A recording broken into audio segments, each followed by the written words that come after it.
Programa Caçumuna, o programa que traz as histórias inéditas do interesse nacional. Histórias picadas. Programa Caçumuna.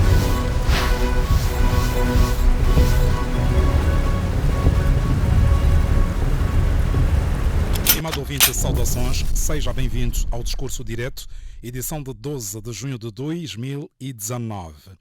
Suporte técnico Ciona Júnior, a condução é de Walter Cristóvão. Discurso Direto, edição primeira às 13 e reposição às 20 horas.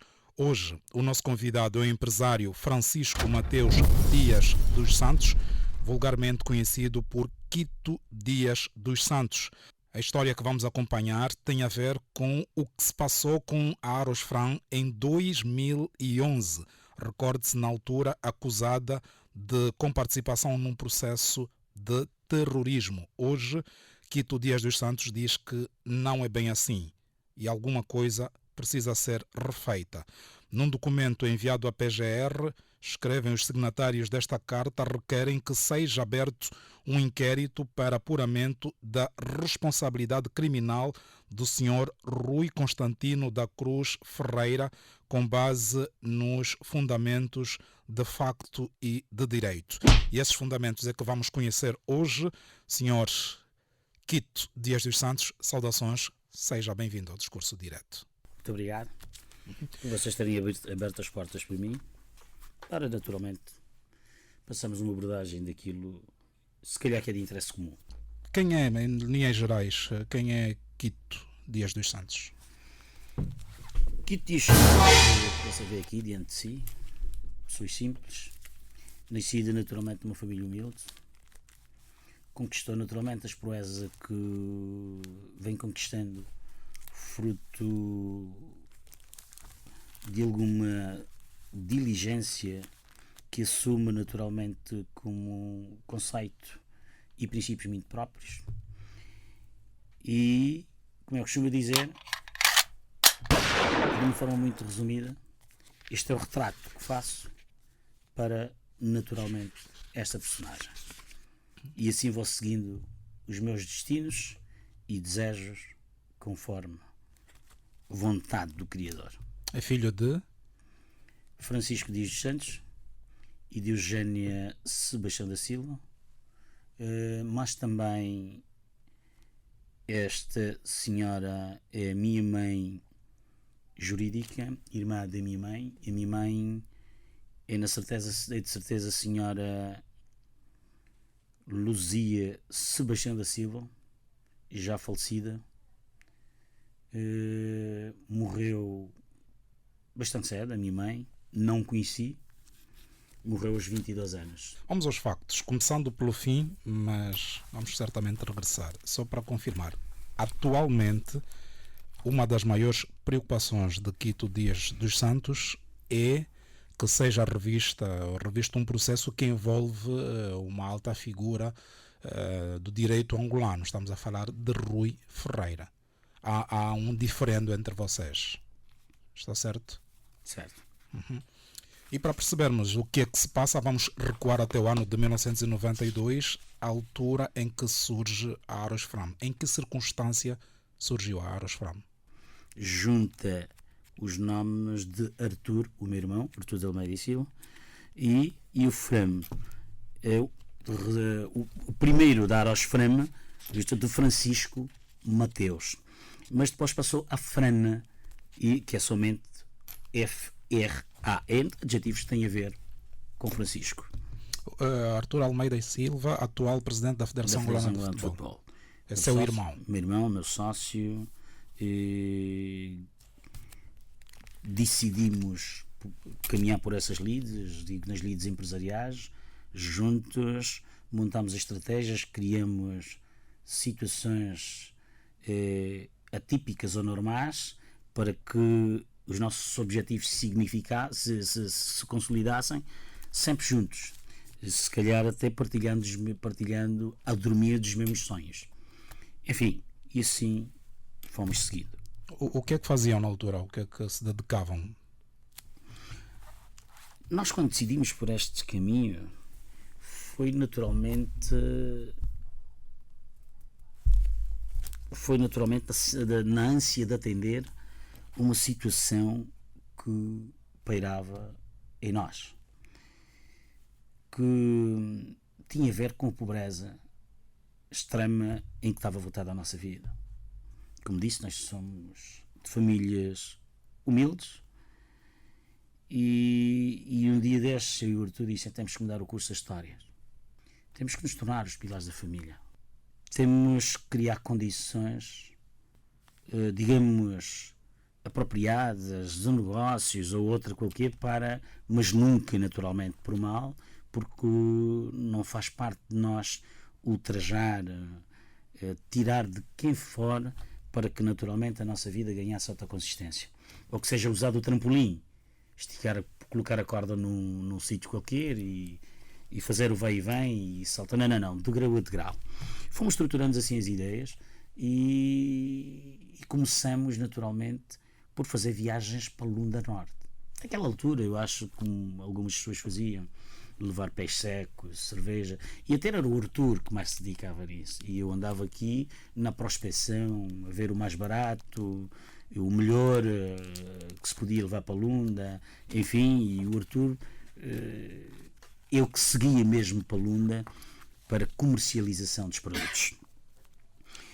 Mas depois fomos pensando e tal, este negócio que a gente foi fazendo, esporádicos, pontual, regimentou a nossa vida num outro sentido, no sentido financeiro.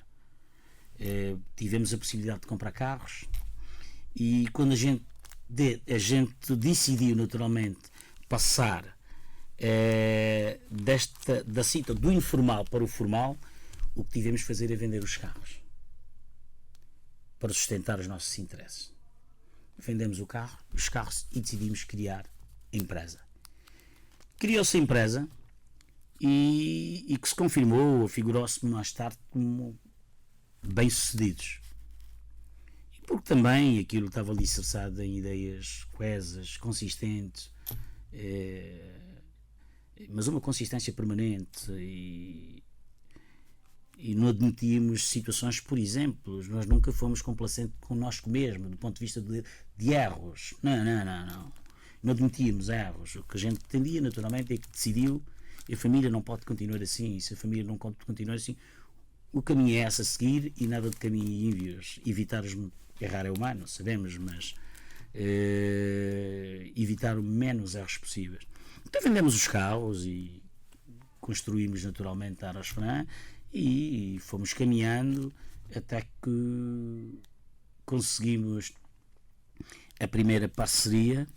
Foi com um sujeito português, Adelino Brás, para os Fran, mas aquilo também o homem tinha muito pouco para dar, do ponto de vista daquilo que eram os nossos objetivos, os nossos interesses, e continuamos a pensar em parcerias mais sólidas, mais consistentes. Então continuamos buscando até que apareceu, obviamente, o Cassimo Tagidino. Como é que conhecem o libanês, não é? Sim. Como é que o conhecem? Nós conhecemos o Cassimo Tagidino a partir de um sítio, de um local, de uma empresa que se chama Comerang, de amigos nossos. E eram os donos, os proprietários dessa empresa, são os proprietários desta empresa, o Jorge, um sujeito angolano, e o Eric Courgi, um sujeito português, que é o proprietário das empresas Grupo VIP, que é, só para tentar situá-lo, que é o Hotel Berna, o Hotel Zurique. Pronto. Eles eram meus amigos, então eu parava muitas vezes na Comerang, Arthur também, para ajudá-los a consolidar alguns feitos, e eles a dada altura deixaram a componente, digamos, administrativa, jurídico-administrativa, sob o nosso controle. E pronto, e apareceu o Cassimo um dia desses, naquele sítio. O Cassimo descortinou, conseguiu perceber que do ponto de vista de diligências, ou fazer acontecer algumas coisas, de diligência, fazer acontecer algumas coisas na Comerang, dependiam de nós, ou passavam por nós. E o arrojo, o dinamismo que a gente emprestava, e aquilo, pronto, chamou-lhe a atenção. E eu morava aí perto. Morava no edifício, de fronte, o edifício que albergava a Embaixada Cubana, antigamente, que hoje está o BNI. E morava nesse edifício. À hora do almoço, ia para casa, um belo dia, e o indivíduo segue-me. E assim alguém a chamar para mim e disse: Sr. Quito. Eu disse, não, quase que não ligava importância, mas epá, era tanta insistência, eu devia ir a ele. Quero falar consigo. Eu digo, mas de que é que se trata? Você não é amigo do Eric, do Jota, porque não faz parte de mim absorver aquilo que é do outro. E eu achava que para falar comigo, ele falar comigo, teria que passar pelo Jota, pelo Eric. E ele não tinha por obrigação de vir somente é comigo. Não, mas por favor, recebe-se. Epá, eu vou para casa almoçar também, mas para si consigo a tua casa. Chegou a minha casa, não é que o homem adormece. Epá, tive que aguardar 2 horas, que o homem despertava, estava cansado. E depois percebi que isto de cansaço era fruto dos problemas que estava a viver em Angola. Estava a viver em Angola um problema que tinha a ver com câncer 2. Câncer 2, estamos a Não, falar câncer 1. uma operação, não é? Uma operação. Que visava devolver estrangeiros de Angola para os seus países. Os seus países, porque achava a República da Angola que eles faziam negócios ilícitos e negócios que em nada tinha a ver com aquilo que são os objetivos que Angola perseguia, do ponto de vista daquilo que é normalidade ou para consolidação dos aspectos económicos de Angola. E pronto, ele subiu, depois quando acordou, falou-me da vida dele. Diz-me, olha, eu vim parar Angola porque confiei mercadoria a uma empresa com quem decidi estabelecer aliança, mas ainda na Bélgica, porque ele é belga-libanês, ou que seja, libanês-belga. Então confiei em umas pessoas. Estas pessoas não me favorecem. A resposta que têm dado, ou que se pressupunha dar, daquilo para a satisfação dos meus intentos, não é da melhor. Tanto é que eu hoje tenho a minha mercadoria toda presa. A mercadoria que mandava para a empresa deles e a consignação toda presa. Mas presa por que razão? E ele explicou-me, as razões tinham a ver com aquela que já lhe disse, derivadas naturalmente da incursão ou daquilo que tivesse a ver com estratégias delineadas para a realização da tal operação Câncer 1. E tem a mercadoria está presa e agora o que é que você pretende? Bem, é muito dinheiro, são aproximadamente 600 mil dólares, e 600 mil dólares naquela altura, estamos a falar de 92, era muito dinheiro. E 93, 94, por aí. Então, e onde é que você pretende que a gente entre? Eu já pedi ao Eric, já pedi ao Jorge para que me ajudassem naturalmente a desbloquear, a resolver esse problema. O certo é que não conseguem. Pronto, eu disse, está bem, já percebi, mas eu não vou poder estabelecer qualquer aliança consigo ou dizer que vou ajudá-lo a resolver sem que fale primeiro com o Eric. Uma questão de coerência. Sem que fale primeiro com o Eric e com o Jota. No outro dia falei com o Jota e o Eric, Quito, pode ajuda, se conseguia resolver, de certeza que há de sobrar algum para vocês. É nestes termos. Pronto, então pus-me a caminho, procurei resolver o problema, não é que em uma semana, eu não sei o que terá acontecido, as pessoas ouviram-me, marquei encontros com altas entidades de vários ministérios, os ministérios que interviam, e acreditaram, ouviram e soltaram a mercadoria, e a ACA Angola, que era tal empresa, conseguisse devolver a mercadoria naturalmente à Câmara. E ele ficou todo desesperado com aquilo. Então, mas é você mesmo que falta para a minha vida. Epá, eu já pedi a N pessoas, a estes nossos amigos, epá, não consegui, então é você. Eu quero, a partir de hoje, trabalhar com você. Você tem alguma empresa? Temos. O que a gente vai fazer, aquilo que fazia com eles, vamos fazer com vocês. Eu tenho poder financeiro mais do que suficiente para regimentar aqui interesses, em Angola, interesses comerciais, económicos, naquilo que for necessário. No que for necessário. Isso tudo bem, vamos embora, mas o melhor é isso, passar por um acordo. Daí que foi o Arthur até que veio à Bélgica, em Antuérpia, onde estava a sede dele, e fez o contrato de representação, que a empresa deles chamava-se Sofrimex, sediada na Bélgica, Antuérpia. E era só a responsabilidade de mandar a mercadoria para o Espanha e a consignação. Reconhecido naturalmente pelos serviços notariais da Bélgica e pela nossa embaixada. Passou por tudo isso. Tudo isso a 30 de 6 de 1990 e começou. E estabelecemos outros mecanismos, outros interesses, outros critérios, naturalmente de parceria. Só para perceber, Sr. Quito, nesta altura a relação com Tejadine estava tudo bem, não havia nada irregular na Bélgica, nada, tudo bem. Nada, andou até os dias que naturalmente terminou a Hora Choran, que foi em 2011. Estava tudo bem, sempre esteve bem, nunca teve problemas nenhum. Era uma pessoa correta e nunca nada nos fez transparecer naturalmente que o indivíduo estava metido em caminhos ilícitos, mesmo até agora. Nós não temos provas disso e não podemos acusar o homem, não é? Não há prova nenhuma que o homem andava metido em situações que tivesse a ver com subversão ou outras. A gente desconhece isso. Vamos só falar, porque nós temos pouco tempo e é para aproveitar ao máximo. Conheceram-se, o negócio correu bem, 1994, as coisas complicam-se 10 anos depois, sensivelmente, ou 9 anos depois, em 2011.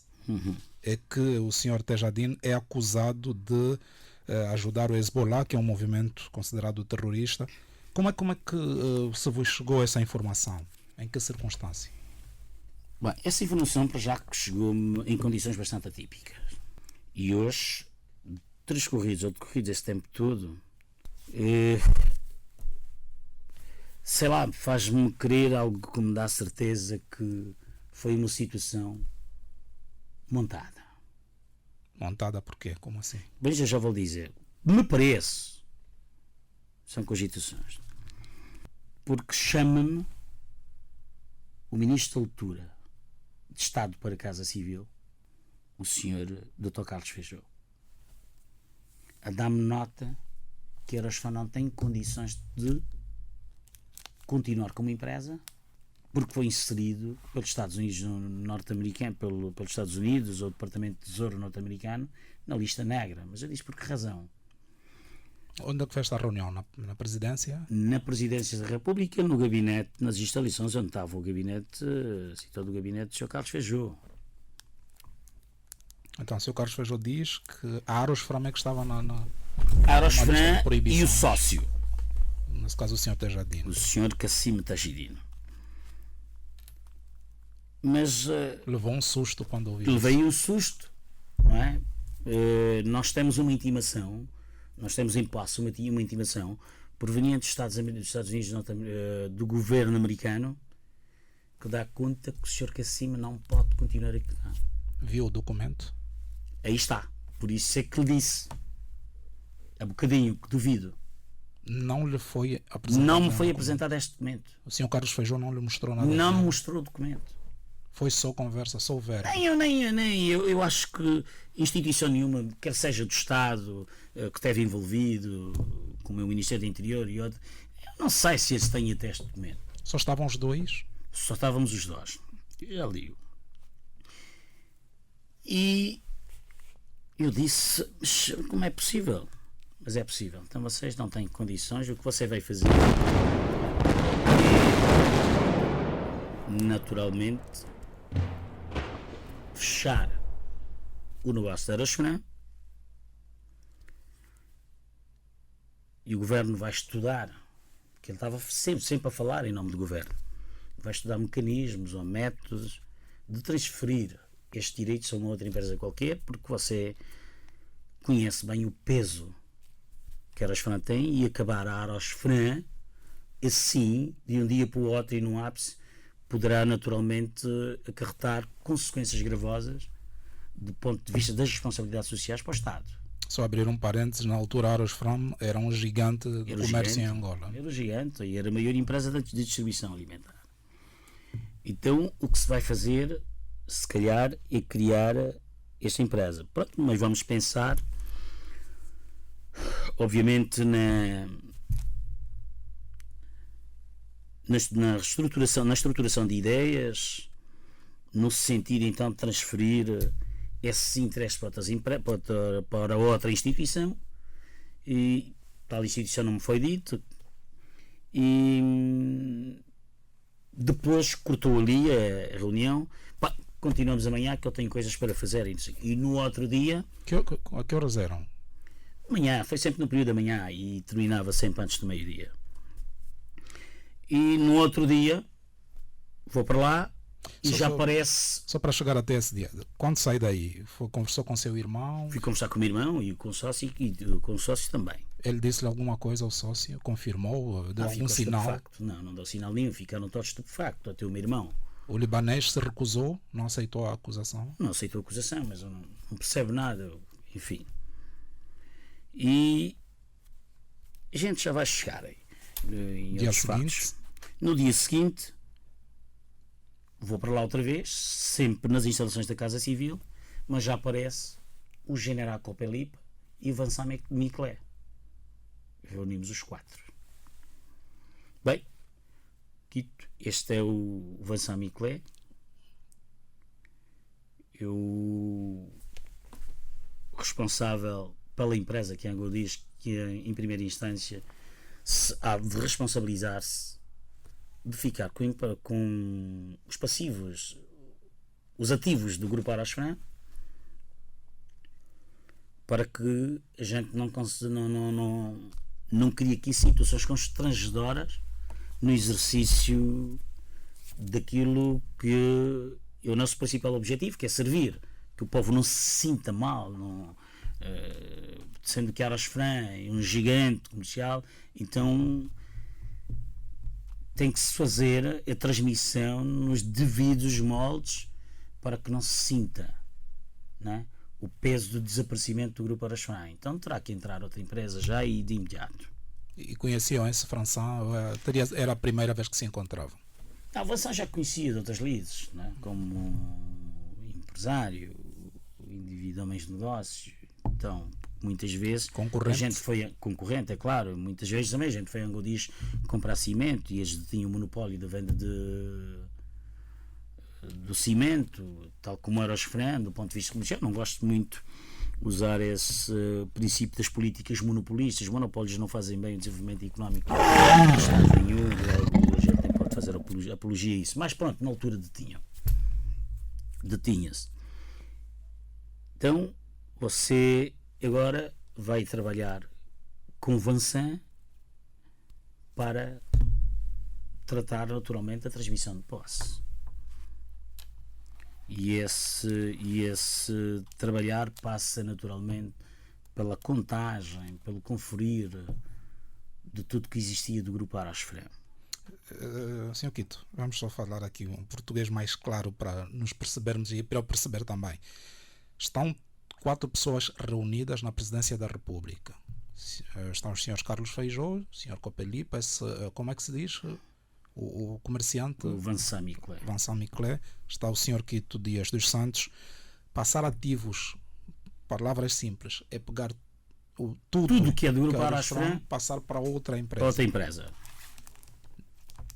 Assim soube na hora da...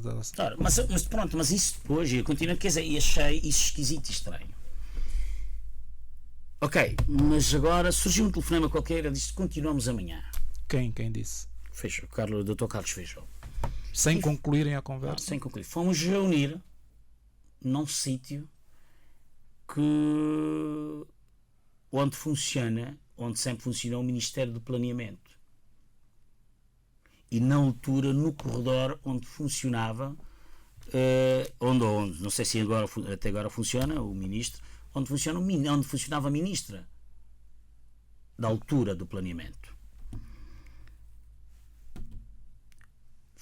Voltou-se a falar na mesma coisa, mas tudo que não convencia. A mesma coisa do outro dia. Os 4 outra vez? Não, 3. Eu, General Copelipa e Carlos Feijó. Também, depois diz-me ele, também vamos transferir para outro sítio. Amanhã então já não dá, vamos agora para outro sítio. E já foi depois, no outro dia. Eu não estava a perceber aquela engrenagem. No edifício CIF. Primeiro, sabe, isso é uma das coisas que me fez questionar se Angola era mesmo o Estado de Direito.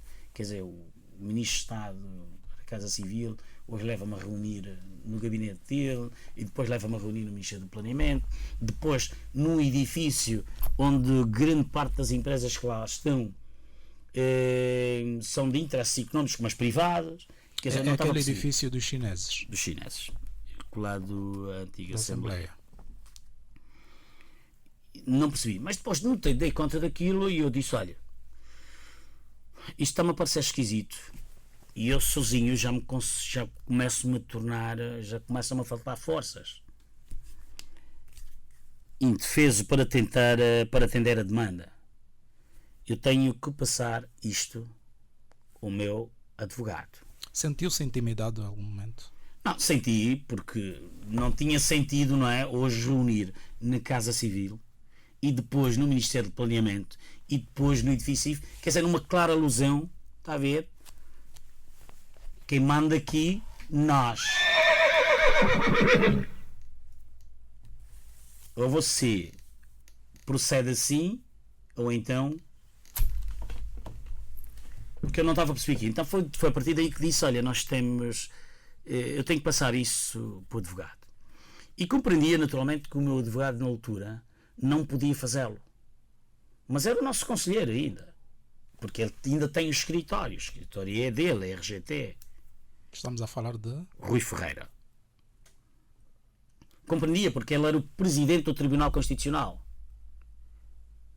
Mas mesmo depois de ter sido presidente, ser indicado presidente do Tribunal Constitucional, nunca deixamos de tratar os assuntos com ele. Sob conselho, depois é que passava para o escritório de advogados. Então fui falar e eu disse a ele pergunta-me, o Dr. Carlos Feijó, quem é o vosso advogado? Eu disse: Rui Ferreira. O Rui é que é o vosso advogado neste ano? Disse: sim. Epá, então, Sr. Rui, o Rui é nosso. Podes ir, depois passamos-te o feedback. Dito assim, Neste termo. Só que, desde aquela altura até hoje, nunca mais tinha sido chamado. Desenvolveu-se tudo entre Rui, Dr. Rui Ferreira e eles. Claro, não apareceu mais. Mais ninguém. Eu não percebi, depois só percebi que arrolou-se as coisas, os ativos passaram. Estou a falar do ponto de vista da mercadoria, tudo para. Só que esqueceram-se naturalmente que a mercadoria não é do Tajidine, é do grupo da Arasfã. Nessa altura o Tajadino libanês já tinha sido expulso de Angola. Logo no dia seguinte, como foi dito isso, vamos tratar com o Rui, por meu espanto, digamos, acionou-se um mecanismo para a expulsão de todos, onde incluía Cassim e tudo, e todos os trabalhadores estrangeiros, mas todinhos mesmo, todos. Só que também depois nós fomos perceber que esses indivíduos foram expulsos e depois começaram todos a regressar e enquadrados na nova distribuidora. Nova distribuidora. Que é a NDDA, que é uma empresa do Vincent Miclé que assumiu naturalmente os ativos. Sr. Quito Dias dos Santos, deixa ver se percebi. Os estrangeiros que trabalhavam, que eram seus parceiros junto da Aros Fram, são expulsos de Angola. São expulsos de Angola. Tempos depois regressam e são vistos a trabalhar Na nova distribuidora. Por que razão? Porque representavam uma mais-valia. Eles conheciam a estratégia do negócio desenvolvido por nós. Então, sem esses indivíduos, achavam eles, o nosso negócio cairá. Então temos que observar esses indivíduos. Souta Jardim não regressou. Souta Jardim não regressou. Não, mas não regressaram todos também. Alguns. Muitos. Alguns. E também, e muitos dos funcionários angolanos foram absorvidos por eles. Até hoje continuam lá. Os antigos colaboradores meus, muitos. Muitos antigos trabalhadores da Aros Fram. Sim. Porque eles assumiram de imediato os armazéns. O que é que a Aros Fram recebeu? Perdeu os armazéns, perdeu os ativos. O que é que recebeu? O que é que vocês receberam? Recebeu o que fui saber mais tarde, aquilo que recebeu, mas por via de outras pessoas, que é naturalmente o Dr. Rui, eu sou filho. Ajuda-me a perceber, não, confesso que não percebi. Quando lhe disse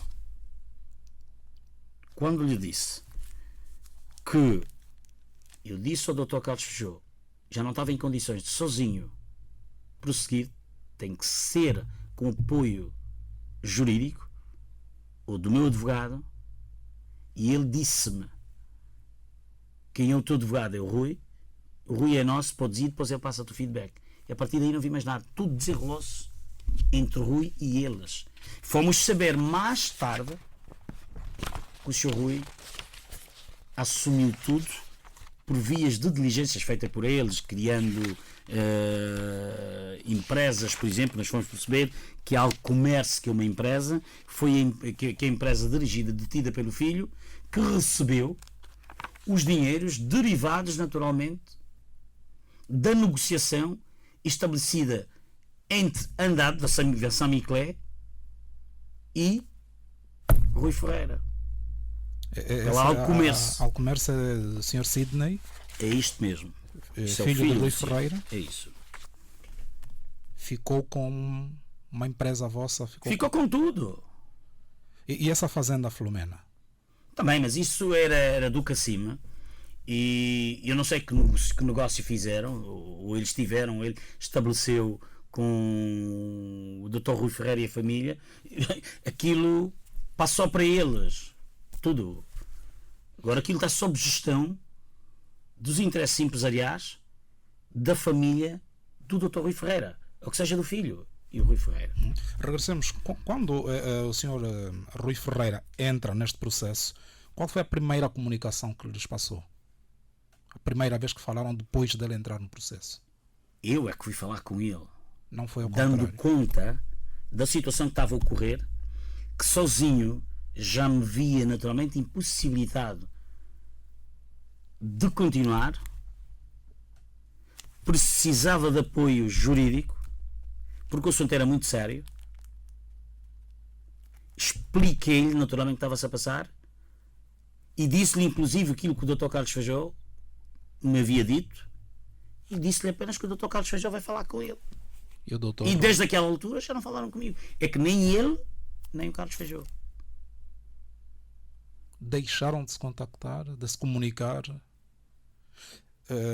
Eu queria também perceber, nesta altura, o assunto tornou-se público e foi noticiado largamente, mas dizia-se que a Aros Fram estava ligada ao terrorismo. Ouviram estas informações? Foi o que lhe disse. Foi o que lhe disse. Como é que encaram? Quando fui naturalmente intimado pela Presidência da República, na pessoa do Ministro de Estado para a Casa Civil, é que me dá conta disso. Que recebeu, naturalmente, uma informação do Departamento de Estado norte-americano a dar conta desta situação. Logo, a Aros Fram e o Cacimo tinham condições de continuar. Quem levou a informação à imprensa? Mas não tinha como. Porque tornou-se viral. Porque as empresas, os armazéns começaram a fechar. E a imprensa teve que saber. Vocês alguma vez foram proibidos de sair de Angola? Nunca. Ir para os Estados Unidos? Nunca. E olha, esta situação até é uma situação criada, sabe? Eu estava-lhe a dizer há bocadinho, e é uma situação que eu não acredito porque nunca vi em tal intimação. E inventou-se situações. Eu, os meus filhos, nunca fui impedido de viajar para todo o mundo até hoje. Criaram esses factos só para. E vou-lhe dizer mais, sabe o que é que vou-lhe dizer mais? E porque e aquela história do Dr. Rui, que o Dr. Carlos Feijó faz, ou diz, Dr. Rui, é nosso, Ivan. Sabe o que é que o Dr. Rui faz? Eu vou-lhe dar nota disso em primeira instância. É uma loja, supermercados Afribelos, aqui no Miramar. Essas instalações nem são e nem eram da Afribelos nem da Arosfrão. De quem eram? Eram minhas. Pessoal. Eram singulares. E passaram... E uma vez pegou fogo, estava a pegar fogo aquilo, e eu disseram-me, eu telefonei para lá, já não tinha Arosfrão. Mas o que é que está-se a passar? O gerente diz, e o que é que o senhor tem a ver com isso? O senhor já não faz parte dessa estrutura. Então eu fui ter com o Dr. Rui Ferreira. E eu disse, olha, doutor, está-se a passar isso com o supermercado Afribelos no Miramar. Falei lá com o gerente e o gerente está-me a dizer que não tem nada a ver. Mas eu quero mostrar, levei-lhe os documentos. Aquilo não tem nada a ver com a Arosfrão, nem com a Afribelos. Aquilo é propriedade minha. E o que vou fazer agora é acionar mecanismo no sentido de corrê-los. Sabe o que é que ele me diz? Ele diz-me assim, então você achou que se fizer isso você quer mal de mim? Não, quero mal de si porquê? Não quero nada mal de si. Olha, este país ainda é o país que é. Quer dizer, que pretendia dizer que tem donos. Esse país ainda é o país que é... Ainda tem donos. Quem disse essa e que ele é o Dr. Rui Ferreira. Tem que ele era a quarta figura deste país e tinha domínio. O senhor não entendeu mal? Ele disse... Muito mal. Por isso é que, desde aquela altura até agora, me calei porque não havia condições. Porque se calhar se tivesse aberto a boca, como lhe faço agora, se calhar não estaríamos aqui hoje, não é? Temia pela sua vida. Claro. Chegou a receber ameaças em algum momento depois destas conversas? Não, porque sabe que nem eu, nem o meu irmão falávamos sobre o assunto esses anos todos. Sofremos em silêncio. Eu sou forçado a perguntar, sentiam-se terroristas? Por que razão? Isso não tem nada a ver connosco e vou dar informações complementares em relação a isso. Eu, depois de tudo isso, um dia desses, fui falar com o embaixador americano da altura. E ele disse-me, recebeu-me, e disse, não, esse assunto tem a ver com os angolanos. Tem a ver com os vossos parceiros estrangeiros, com o Sr. Cassino, com a família Tajidine, com a família, ele disse, com a família Tajidine. Não tinha nada a ver consigo. Não tinha nada a ver com os angolanos. Entretanto, o que me levou a crer hoje, ou numa determinada altura, que é uma situação fabricada. Visava naturalmente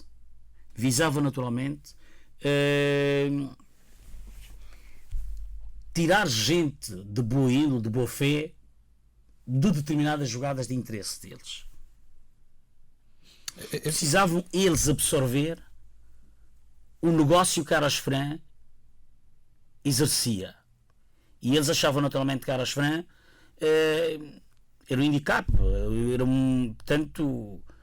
era um calcanhar daqueles, não podia continuar, porque eles tentaram, por exemplo, com a Importeng, com a Socieng, com o Interposto Comercial, a pensar que fossem resolver o problema de Angola, mas eles não faltou-lhes experiência e estratégia e os negócios davam sempre em declínios. Na altura circularam informações que a família Dias dos Santos estava proibida de sair de Angola, inclusive o nome de Fernando da Piedade dos Santos tinha sido proibida de viajar para os Estados Unidos.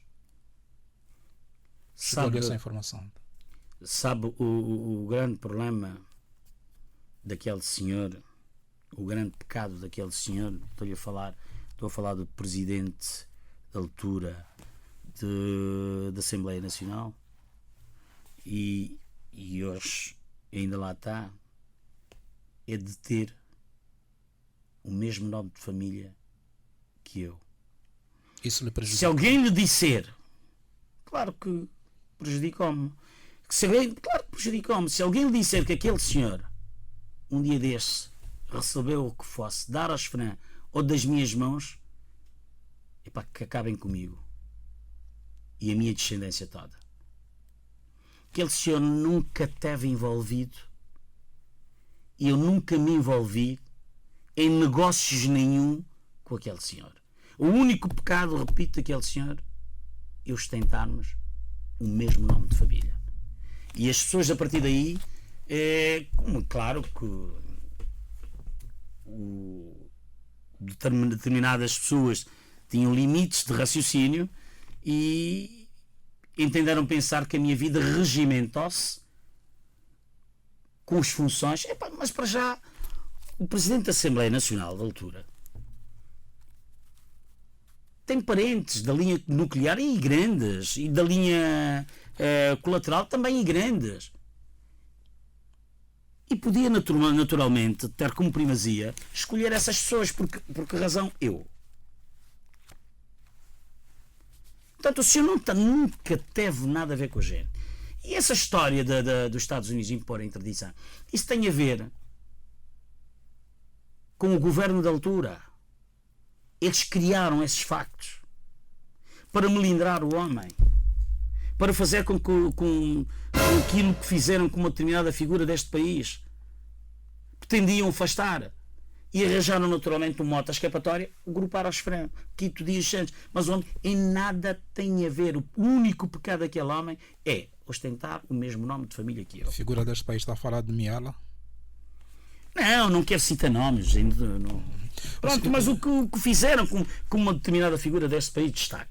E pretendiam fazer com ele, não é? Para melhor desenvolverem os seus interesses. O senhor Quito Dias dos Santos chegou a viajar para os Estados Unidos depois disso? Eu viajo para todo mundo até hoje. Viajo para todo mundo até hoje. Não Aliás, teve problemas migratórios? Não, nunca tive, até porque fico muito... Aliás, a DEFA, as instituições naturalmente de fronteira deste país, poderão dizer-los. Eu fico muito pouco tempo em Angola, desde aquela altura até agora. Mas nunca mais soube também do senhor Tejadino? Não. Acabou o contacto? Não. Hoje, passado esse tempo todo, já falou com o Dr. Rui Ferreira? Estou a falar. Conversar. Vou dizer uma coisa. Sabe porquê que isto rebenta? Por imprudência dele. Quer explicar? Por oportunismo dele. Não tem, eu acho que um ano ou 9 meses que eu ligo para ele e digo-lhe assim: Dr. Rui, eu pretendo que me receba. Os tempos naturalmente mudaram, os tempos são outros, assim mesmo. E quero tirar de mim o que tenho aqui e só pode ser consigo. Temos que falar. Ele marca o encontro comigo no gabinete dele, já nas vestes de Presidente do Tribunal Supremo. Simplesmente não estava no sítio. Cheguei ao sítio e disseram-me que está não sei onde. Fui a tal sítio, o tal dos escritores de advogado também não estava.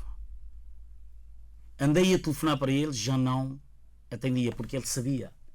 Não por causa das ocupações? Não, telefonava-me, atendia o telefone. O que é que Porque, dizia? quer que eu diga uma coisa? O que é que dizia quando conversavam ao telefone? Em relação ao caso? Não. Foi procurar, não encontrou, voltaram a falar ao telefone. Não voltámos a falar, porque eu telefonava, já não atendia o telefone. Chegou a enviar mensagem alguma vez? Não mandei mensagem nenhuma. Tentei ligar imensas vezes, ele já não atendia. Chamava ao telefone? Chamava, e de que maneira? Mas mesmo assim, quer que lhe diga uma coisa? Aquele senhor, eu tinha aquele senhor no meu coração, que eu julgava naturalmente ser meu amigo, porque quem o contratou para advogado Aras Fran, nos anos de 1995, Quito. E a partir daí tornámos-nos amigos, de facto. Saíam a confidentes. almoçar, conversar. Não. Isto não precisa isso. Mas tornámos confidentes. Enquanto o vosso advogado chegaram a sair... Podia acontecer, porque nós tínhamos naturalmente relação suficiente que propiciasse isso, não é? Estava ali um amigo naquela altura. Sim, nós éramos amigos, confidentes, até não podia ser de outra forma. Confidentes, contar problemas de família, conselhos... Podia ser. Quando a gente, porque eu, na qualidade do meu advogado, falava sobre a minha vida. Falava sobre a minha vida. Então parte de um princípio que o advogado, quando você naturalmente arrola para atender a uma situação, deve fazer do advogado seu confidente. Não pode omitir nada, tem que dizer. De quem é a Afribel? Cassim Tajidine. Do Cassim Tajidine, mas constituída por mim. Eu tenho até hoje procuração irrevogável para a gestão permanente e na plenitude da Afribelos. Mas não se beneficia. Não. E ele, o Dr. Rui, sabe disso. Portanto, ele podia ter evitado uma certa coisa, podia ter evitado essas situações. Porque eu disse para ele, liguei, porque eu achava ainda ele uma pessoa que eu podia falar como antigamente. Então liguei, eu quero falar consigo, porque chegou o momento de tirar o que tenho aqui, que tenho dentro de mim. Mas quero falar contigo. Receba-me, por favor. Eu preciso tirar isso. Não, mas ele, quem tem culpas no cartório, entendeu fugir, porque já se sentia culpado. Até hoje não lhe atende o telefone. Não, nunca mais liguei, nem me interessa. Depois de ter desplotou isso, já não me interessa. Falar o quê? Quem não quer falar agora, eu. E o que é que vocês pretendem, depois de se aperceberem, depois de todos estes factos, o que é que se pretende hoje? Que se reponha a verdade, apenas isso. Que se reponha a verdade dos factos. Devolvendo a César o que é de César. Devolver, isso quer dizer o quê? Receberem os vossos bens? Receber os nossos bens. Trazer de volta a Arosfrão? Trazer de volta a Arosfrão. O Estado, as pessoas que agiram em nome do Estado. Proceder o Estado uma nova avaliação e ressarcir-nos naturalmente com aquilo que é de direito, aquilo que devem. É o que a gente pretende. Só para voltar, na altura de 2011 receberam dinheiro? Não. Mas o processo que estava a ser resolvido era para que fossem indemnizados. Indemnizados. Mas quem recebeu, mas o Estado pagou. Ou o Estado, ou a NDDA, ou a empresa que ficou com aquilo pagou. E onde A Alcomércio. Onde é que foi o dinheiro? Esta Alcomércio é que recebeu, que é a empresa gerida, tutelada pelo filho do Dr. Rui. Mas a Arosfrão era vossa. Sim, mas não sei também como, não sei por que razão eles negociaram em nome da Arosfrão. Ou seja, os senhores, depois do problema da acusação do Sr. Tajadines envolvido com a Hezbollah e terrorismo, simplesmente partiram para outros negócios. A Arosfrão ficou esquecida. Ficou esquecido. Um carrito, não levaram nenhum carro. Não. Mas olha, vou dizer uma coisa. Sabe que o recomeçar da vida não é para todos. Mas não é mesmo. E eles pensavam, estas pessoas que estavam envolvidas nisto, que nos tivessem aniquilado. O termo é mesmo esse. Aniquilado. Desestruturados as nossas ideias, os nossos juízos, os nossos pensamentos. Montamos coisas próprias. O meu irmão Artur montou coisas próprias. E eu montei coisas próprias. E você não há de ouvir falar neste país que aqui tu roubou, desfez, que tu meteu-se em caminhos íveis, nem o Artur. Por isso é que o Artur é hoje o presidente da Federação Angolana de Futebol. Por causa da identidade, se mote, aquilo que tivesse a ver com a personalidade adquirida, princípios lógicos e básicos adquiridos, que nos leva a isso. Somos pessoas de boa índole. Então conseguimos naturalmente construir essa história de recomeçar. Não é para todos. Aliás, dignidade não é um preceito de prateleira. Não se compra em qualquer superfície comercial, que seja pequena ou grande. Você não vai ao supermercado comprar um pacote de dignidade, toma. Provavelmente os aspectos que estejam ligados a situações comparadas, não é? Que muita gente pensa que tem a ver com valores dignos, que é a tal reputação, não é? Reputação é uma coisa, dignidade é outra. A reputação tem a ver com aquilo, se calhar, que as pessoas se apresentam hoje, a forma que se apresentam, não? E desperta interesse ao outro, e você diz que é uma pessoa reputada. Não, dignidade nasce. Mas quando vos receberam tudo, entraram em desespero. Não entramos. Por isso é que somos os homens que somos hoje, sem frustração.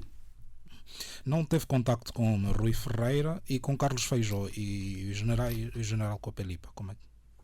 Também não, este muito menos. Sabe porquê? Que eu... Primeiro, deixa-lhe dizer o seguinte. Este Dr. Carlos Feijó e mesmo o Dr. Rui, mesmo mais o Dr. Carlos Feijó, não devia ter feito isto. Porque Carlos Feijó conhecemos há anos e podemos dizer mesmo que somos amigos entre aspas. Ele podia ter pensado, em nome da amizade, não faço isso com o Quito. Porque enquanto você chamava Dr. Carlos Feijó, Ministro Carlos Feijó,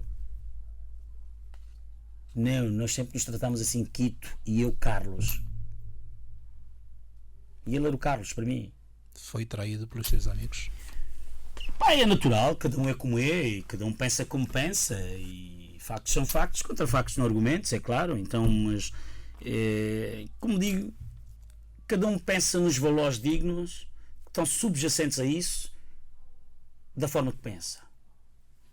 Não espera que essas figuras que são de peso em Angola respondam em tribunal, apenas que se sentem, conversem e devolvam. Mas se assim for, melhor. Se assim for, melhor. Percebe? Porque nem tudo, eu penso, deve passar por estas situações. Mas acredita que venha a se resolver assim? Não sei. Depende das pessoas. Vocês fizeram... Eu não estou na mente dessas pessoas, então não sei. Fizeram um abaixo assinado a um documento a circular que foi para a PGR também, a pedirem que o Dr. Rui Ferreira responda em juízo. Porque como juiz e a função que exerce, olha, nós estamos a falar cargos das mais altas magistraturas, nós estamos a falar de presidentes de tribunal constitucionais, de presidente de tribunais Supremo, como o Supremo, estamos a falar, e não são funções quaisqueiras, percebe? Logo, na presença desses factos, essas pessoas não têm condições de continuarem a serem vistas na função. Não têm condições. Eu que penso. É a vossa exigência Seria um dilema para a pátria. É a vossa exigência máxima. Essa pátria que muita gente desmerece. Volto a perguntar, é a vossa exigência máxima que o Dr. Rui Ferreira abandone? É melhor. Para Angola também. Caso não aconteça, por iniciativa própria?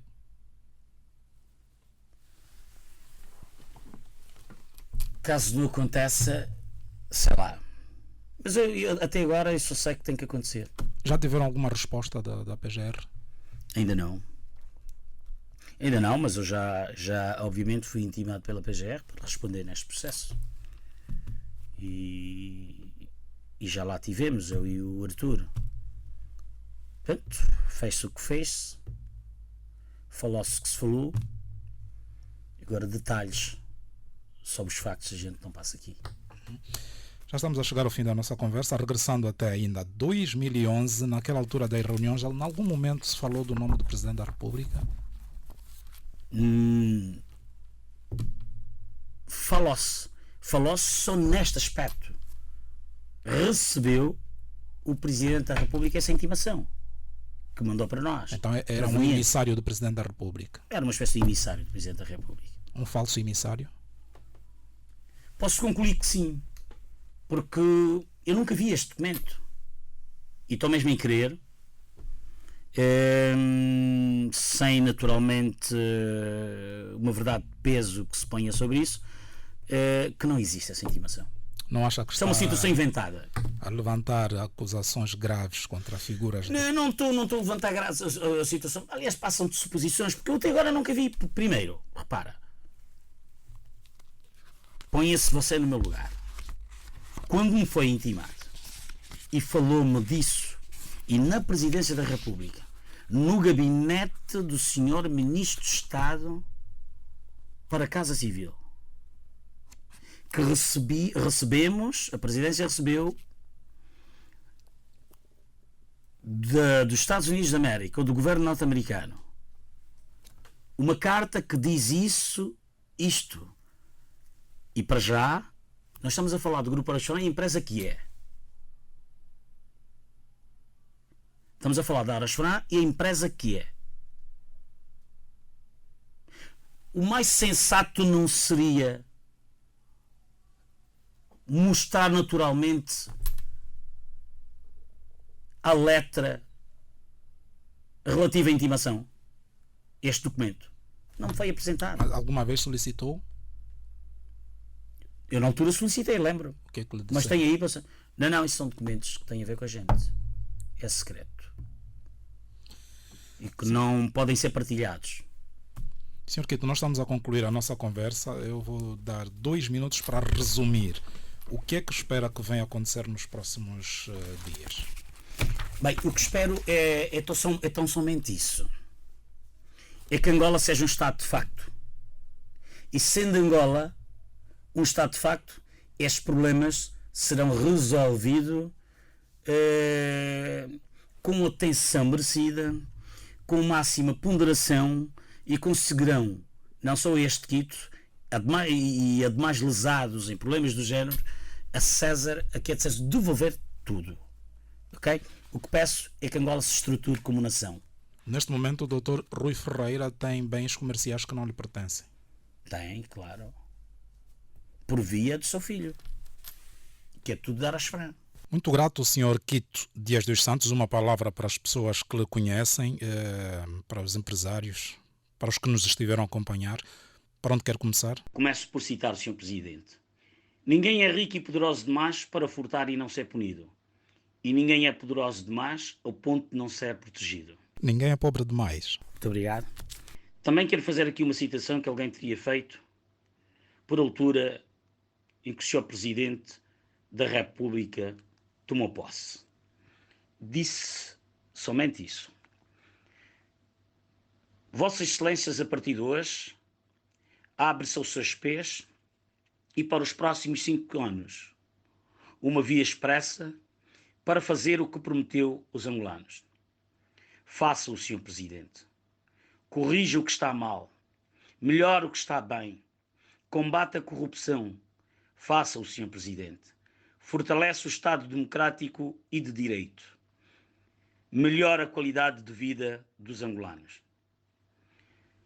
Pois, Sr. Presidente, há gente por esta Angola imensa que se julgam grandes, mas não são grandes coisas. Sr. Presidente, não existe país não lucrativo. Existem sim pessoas não lucrativas. Livre-se destes demónios. Mais uma vez grato pela sua disponibilidade. Acabamos de ouvir o empresário Francisco Mateus Dias dos Santos, vulgarmente conhecido por Quito Dias dos Santos, e a sua versão em relação ao fim do Império Arasfran. Os abraços são do Nsiona Júnior e Walter Cristóvão. Discurso direto na emissora católica de Angola. Edição primeira às 13, reposição às 20. A todos, um abraço.